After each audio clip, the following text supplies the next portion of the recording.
বিজেপির বাংলার নেতাদের একটা অসুখ আছে, তারা ভাবে দিল্লি ওদের বাঁচাবে। ইডি, সিবিআই, সুপ্রিম কোর্ট, এই তিন দেবতা নেমে এসে নাকি মমতা ব্যানার্জিকে হারাবে।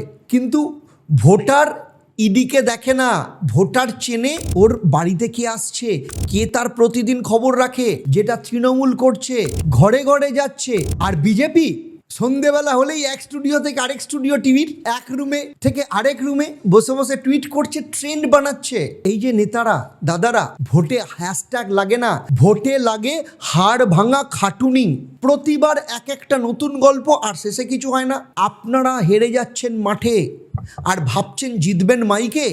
প্রতিদিন অভিযোগ ইনফ্লাটেশন।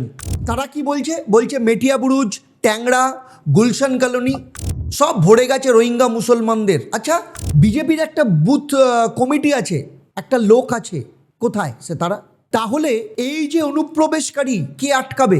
যে মাঠে নামেনি, তার মাটির সাথে কোনো কানেকশন থাকে না। তৃণমূল সেই দল যে মাঠে 24 ঘন্টা পড়ে আছে।